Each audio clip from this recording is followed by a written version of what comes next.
It's a Thursday, PFTPM. We're roughly a week and a half away from the return of PFT Live. July 20 is when we'll be back. Until then, I continue to give you updates on the things happening in the world of the NFL and also the broader sports world as it is relevant to how the NFL is handling the pandemic. And the big news of the day came from the game day protocol, finally hammered out between the league and the union. What they're doing, they're identifying categories. They're reaching agreements in those categories, and then they're moving on to something else. We've seen the training camp protocol, the travel protocol. Today, what was made available unofficially to the media, obtained from a source with knowledge of the situation, the game day protocol, the rules that will apply in the stadium.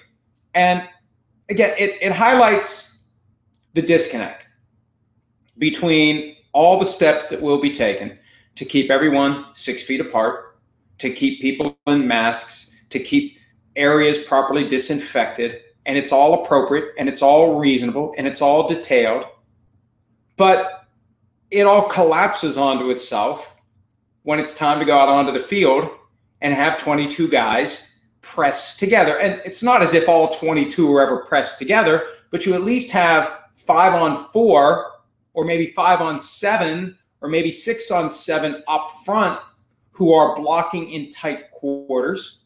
J.J. Watt yesterday said he's got no interest in wearing the full face shield underneath his face mask. A lot of players probably feel the same way. The difficulty of breathing when everything you breathe out is bouncing off of that shield and coming right back into your face when you're exerting yourself. So every rule they put in place, to me, makes it harder to reconcile what's ultimately going to happen when it's time to go out on the field and play again. And they are putting all their eggs in this basket. The idea that for the guys on the field, transmission of the virus will be much more difficult than it would be in a confined space. That if someone does get out there among the other players who has the virus, who is shedding virus, that is such a lovely description. If you're shedding virus in that setting, the thinking is it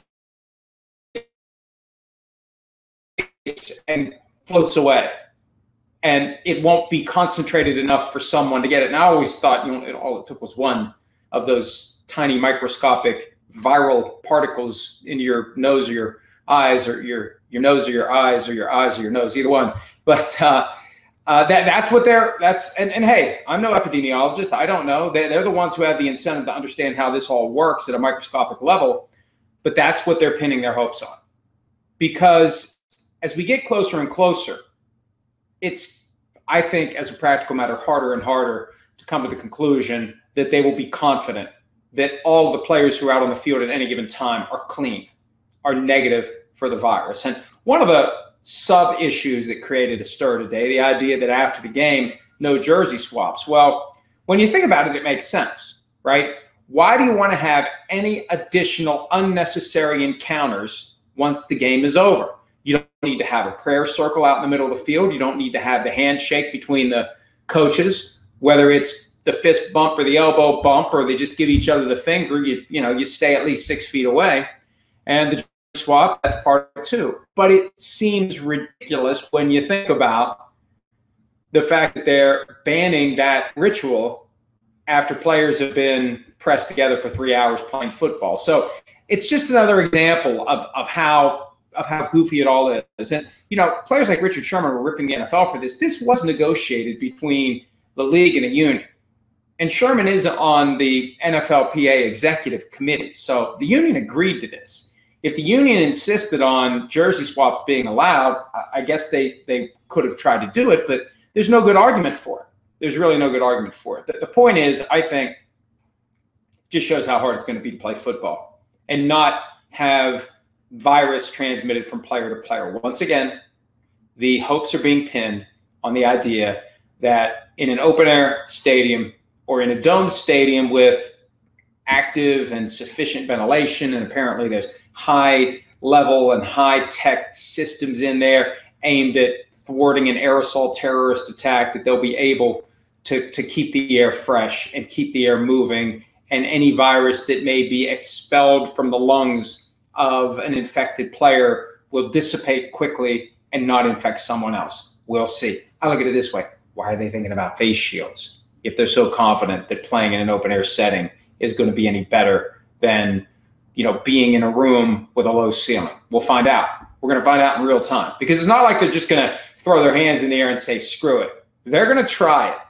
They're going to try it and see what happens. I think there's going to be a lot of that. Let's see what happens as the season unfolds.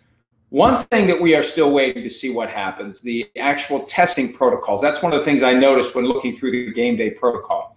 There's no specific plan in place for how players and coaches will be tested in advance of a game. Now, look, I was led to believe back in May by people who know what's going on that there was a great deal of optimism that by August or September, there would be rapid response, reliable, readily available testing, so that basically you could get your mouth swabbed and within a half hour, maybe 15 minutes, you would know whether you were positive or negative in that moment. And so fine, perfect. As you show up for the facility on a day of practice, as you show up for a game, whatever the case may be, you do that test, you wait 15 minutes or a half hour, you wait for the negative to come back, and if it's negative, you go in and you're fine, and that minimizes the chance that there will be people on the field who have the virus. Well, I don't think the testing is going to be at that level. It's not going to be at that capacity. There were bad assumptions potentially made about how prevalent and how effective and how reliable and how fast this testing would be. So I don't know when they're going to give that final test that gets evaluated for the up or down as to whether or not someone can play. But, if it's Thursday, Friday, and you're negative then, it's got to be done so you get the results by Sunday morning. And if you do it too far in advance, let's say you do it Tuesday, you get the results Friday, well, by Sunday, you may have it and you may be shedding virus. It creates a very funky timeline. And the question is, how often will players be tested? The players want to be tested every day, especially because they're concerned about false negatives. That's a separate issue, and that's a problem. Oh, yeah, you're fine. It's negative. Oh, actually, the person has the virus. He's asymptomatic. He's going to shed virus all over the place once he goes out onto the field. See, that's the problem here, because even though you will hear people in the media who have been downplaying this pandemic from the get-go, and I continue to believe there will be a special place in hell for these people who have actively encouraged folks to not take this seriously, even though people like that will say, well, the death rates are down. Well, okay, that's great, but at the same time, that doesn't mean you want to have it. That doesn't mean you want to go through the illness. That doesn't mean you want to worry about whether or not you may die, and maybe you emerge from this process after weeks or months of illness, or maybe you have some long-term problem. They still don't know what kind of long-term issues having the virus can create for someone. So just because the death rate is down doesn't mean we just shrug at the thing and it's no big deal. That's one of the real concerns. And the other thing is, you still don't want it to spread recklessly and without any containment. And that's kind of what's happening now. That's why we're in the predicament we're in. Did you really think back in March, April, and in early May that by the time we got to mid-July, the virus would be doing what some people wanted to just let it do from the get-go, wash? Oh, remember that? It'll just wash through. Well, that's what it's doing. It's washing through, and everybody's getting dirty. And it's jeopardizing our sports. It's jeopardizing our ability to have football. It's jeopardizing other levels, NFL, college, high school. There's not going to be, by all appearances, Texas high school football this year. Think about how big of a deal this pandemic has to be to get Texas to pull the plug on high school football. College football, who knows what's going to happen with that? Big Ten only playing conference games. Now, look, that's hardly a guarantee that they will play the conference games, but it's an acknowledgement that this is a year unlike any other. And when you look at what the Ivy League did on Wednesday, deciding to postpone its football season, all sports until the spring, you do have to wonder, why aren't the other conferences doing that? Richard Blumenthal, the senator from Connecticut, was very candid with remarks to USA Today that it's all about money, and it is. The major conferences and the major schools want the money that goes along with having these games televised. They're clearly not going to make the money that they ordinarily would make from the experience, from the ticket sales on game day. But you want the CBS, ESPN, whoever's got the various contracts for the various conferences, that money disappears. It's going to wreck budgets. And look, that's bad. That's not a good development. And you don't want to see a bunch of sports go away, and you don't want to see a bunch of people get laid off. But this is what happens when you allow college football to become this billion-dollar machine, and the labor force is unpaid, and you get yourself in a predicament like this. It becomes very awkward to move heaven and earth to have college football when the people who are supplying the labor are not getting paid for it, and they are taking enhanced risks when there isn't a standard set of rules and regulations among all the conferences and all the schools. That was something we talked about not that long ago. Notre Dame, they're being very careful, dotting I's, crossing T's, keeping the virus out of the football program. First week of the season, they're playing Arkansas. Arkansas's got different standards. You're only tested if you're showing symptoms or if you've been in close contact with someone who has it.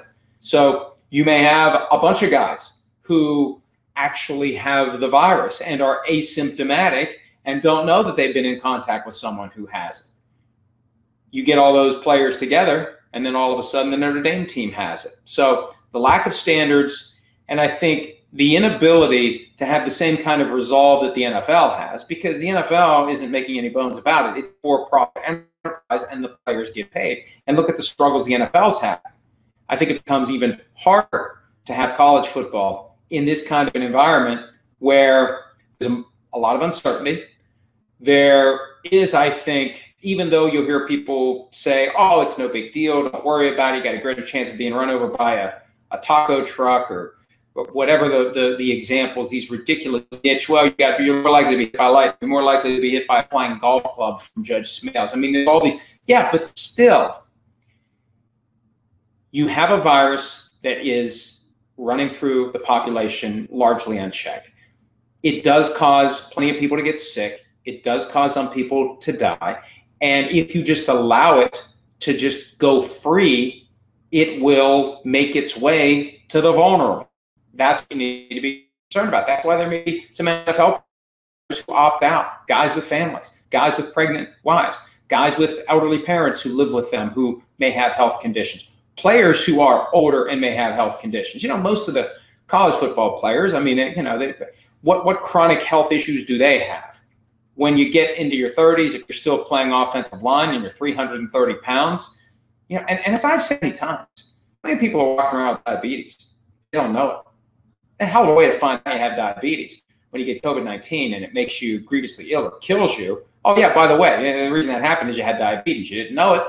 If you'd have known it, maybe you would have opted out for the year. Maybe you would have been more careful. And you know, it just gets back to everybody refusing to be as careful as they need to be. I'm astounded when you look around the world at how other countries are dealing with this. And you know, I know we've got a segment of the crowd that is that very die-hard USA, and it's always great here, and we're always led to believe that. Look around.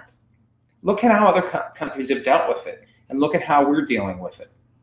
And if there is no football this year, if college football season is derailed, if NFL season gets started and then stops, the blame goes to everyone who failed to take this seriously, and specifically to the people in the media who encouraged them, who justified them, who excused taking it seriously. Go live your lives. It's no big deal. It's just the flu. You got a better chance of being run over by a runaway hippopotamus. That's the attitude that has allowed this thing to get to the point where college football season is in grave danger. Is there another kind? And for the NFL, it just has kind of a crapshoot feel to it. Like they're trying to put the best procedures in place. They don't really know. They hope it works, but we'll just find out. All right, one last topic. Let's talk about something football related, the Cam Newton contract. The details of his incentives were reported today by Field Yates of ESPN.com. And it is clear, based upon the devices in that contract, for him to make the big money, relatively speaking, the $5.75 million in incentives, the boxes he has to check to make all those incentives and ultimately to make the full $7.5 million.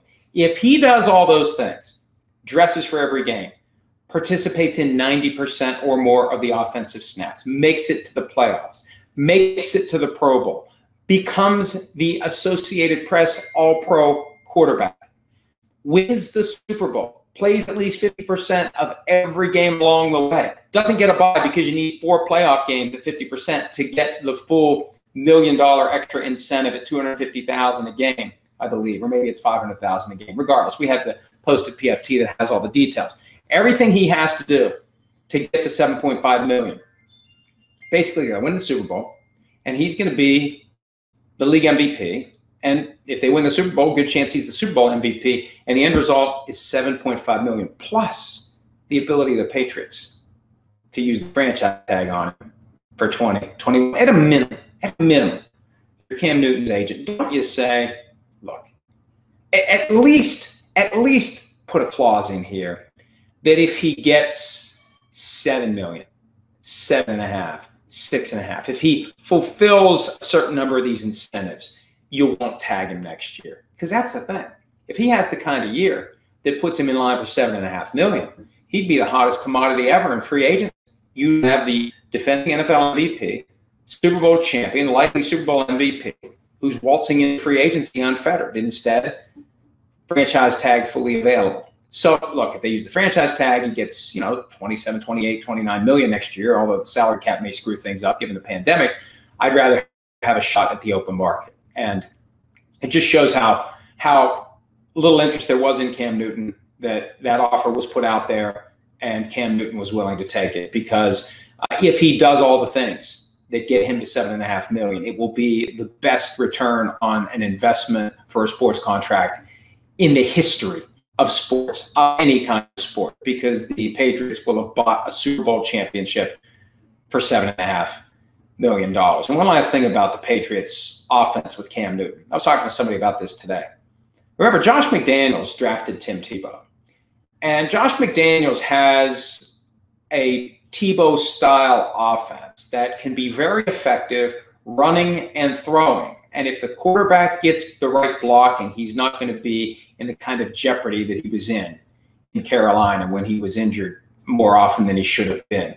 It's got the potential to work. Now, the relationship between Cam Newton and Josh McDaniels has to work, and there's some concern that maybe it's going to take some effort to get those two on the same page. But the offense itself, the Tebow offense that McDaniels put together specifically for the guy he traded back around one to get back in 2010, it could work. It could work well. And when you look at the hype video that the Patriots put on social media, something the Patriots rarely ever do when Cam Newton's signing was official, it's clear he's going to be the starter.